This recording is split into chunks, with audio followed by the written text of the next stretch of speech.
Hi friends, నా పేరు Tejas and మీరు చూస్తున్నారు ఎగ్జామ్ ట్రిక్స్ ఛానల్. ఈ వీడియోలో నేను మీకు ఆర్ఆర్బి ఎన్టీపీసీకి సంబంధించి మనకు ఒక అప్డేట్ వచ్చింది. దాని గురించే మనం మాట్లాడుకున్నాం. బట్ ఈ వీడియో స్టార్ట్ చేసే ముందు దానికంటే ఇంపార్టెంట్ విషయం అంటే మనం ఇండియన్ ఆర్మీ ఇప్పుడు ఇండియన్ సిచ్యువేషన్ గురించి బయట న్యూస్ గురించి మనం ఒక 2 minutes అన్నా మాట్లాడుకోవాలి.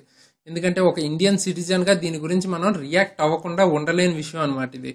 సో మీకు తెలుసు, పాకిస్తాన్ అన్నది పుల్వామా అటాక్స్ గురించి మీకు ఆల్రెడీ తెలుసు. దాని తర్వాత మనం ఏ టైప్ ఆఫ్ రిటాలియేషన్ ఇచ్చాం అండ్ మనం సర్జికల్ స్ట్రైక్స్ అంటే మనం నాన్ మిలిటరీ యాక్షన్ అయితే తీసుకున్నాం కదా. అంటే మనం వాళ్ళ టెర్రరిస్ట్ క్యాంప్స్ కి సంబంధించి నాన్ మిలిటరీ యాక్షన్ అయితే తీసుకున్నాం.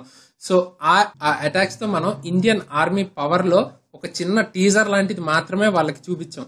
సో మనం ఏమైతే ఒక పిన్ పాయింటెడ్ గా అక్కడ ఎక్కడైతే టెర్రరిస్ట్ గ్రూప్స్ ఉన్నారో వాళ్ళని మాత్రం మనం ఒక 300 మెంబర్స్ ని మనం మట్టు పెట్టగలిగాం అనమాట. సో ఇది చాలా మంచి విజయం.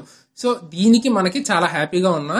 నిన్న ఏదైతే వాళ్ళ ఫాల్కన్ F-16 విమానాలు అయితే మన దగ్గరకు వచ్చినాయి అండ్ వచ్చిన తర్వాత మన ఎయిర్ స్పేస్ లో ఉన్నప్పుడు దాన్ని చేజ్ చేసిన మన Indian flight wing commander IAF కి సంబంధించిన వింగ్ కమాండర్ అభినందన్ అనే ఆయన పాకిస్తాన్ లో చిక్కుకుపోయినట్టు మనకి న్యూస్ అయితే వస్తుంది. ఇది అఫీషియల్ గా పాకిస్తాన్ గవర్నమెంట్ అయితే చెప్పలేదు కానీ బట్ మనకి పాకిస్తాన్ మీడియా నుంచి అయితే వీడియోస్ అన్నవి వస్తున్నాయి. సో అదొక్కటే చిన్న బాధాకరమైన విషయం. బట్ తను కూడా కంపల్సరీ తనని కూడా జెనీవా అగ్రిమెంట్ ప్రకారం ఏదైతే మోడీ గారు చెప్తున్నారో ఆ అగ్రిమెంట్ ప్రకారం కనీసం 7 days లో అయితే ఖచ్చితంగా వదలాలి, లేదా వారికి వెళ్తామన్నట్టు చెప్తున్నారు కదా.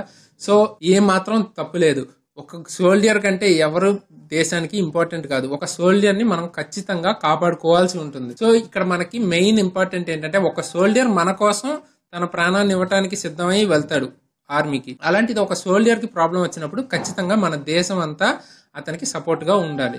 సో ఖచ్చితంగా ఉంటారు కూడా. సో డెఫినెట్ గా వాళ్ళు మనకి 7 days లో ఖచ్చితంగా రిలీజ్ చేస్తారు అభినందన్ అని నేనైతే అనుకుంటున్నాను. హోప్ మనకి ఖచ్చితంగా అభినందన్ గారు సురక్షితంగా ఎటువంటి ప్రాబ్లం లేకుండా మనకి ఇండియా వస్తారని ఆశిస్తున్నాను. యాక్చువల్ గా ఆశించడం కాదు, కంపల్సరీ రావాలి, వస్తారు కూడా. సో ఈ టాపిక్స్ గురించి మాట్లాడేంత పెద్దవాడిని కాకపోవచ్చు కానీ ఖచ్చితంగా ఒక ఇండియన్ సిటిజన్ గా దీనికైతే రియాక్ట్ అవుతాను, అవ్వాల్సిందే ఎవరన్నా కూడా. సో ఇండియా ఖచ్చితంగా ఆల్ ఇన్ ఏ వన్స్ ఈ ఇష్యూస్ అన్ని సార్ట్ అవుట్ చేసుకుని ఈ కాశ్మీర్ ఇష్యూని కూడా వన్స్ సార్ట్ అవుట్ చేసుకుని అసలు మనకి ప్రాబ్లమ్స్ ఏం లేకుండా ఉంటుంది. అండ్ మన అభినందన్ గారిని కూడా మనం త్వరగా బ్యాక్ చేసుకుంటాం అని ఆశిస్తున్నాను. సో ఇదే నేను మీకు రియాక్ట్ అవ్వాలనుకున్నాను ఈ విషయం గురించి.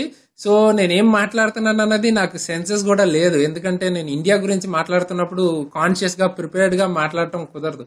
సో నాకు ఏదనిపిస్తే అది చెప్తున్నాను. సో ఇప్పుడు మనం వీడియోకి సంబంధించిన టాపిక్ వచ్చేస్తే మనకి ఎన్టీపీసీకి సంబంధించి నోటిఫికేషన్ అప్లై చేసుకునే డేట్ కానీ దానికి సంబంధించిన డేట్ యాక్చువల్ గా ఈ రోజు రావాల్సి ఉంది. బట్ అదైతే పోస్ట్ పోన్ అయింది. రేపటికి డేట్ అనేది మనకి అఫీషియల్ గా ఆర్ఆర్బి సికింద్రాబాద్ బోర్డు వెబ్సైట్ ఉంటుంది కదా, ఆ వెబ్సైట్ లో కూడా పెట్టారు. సో కావాలంటే మీరు అక్కడ కూడా చూడొచ్చు. అది రేపటికి పోస్ట్ పోన్ అయినట్టు చూపిస్తుంది.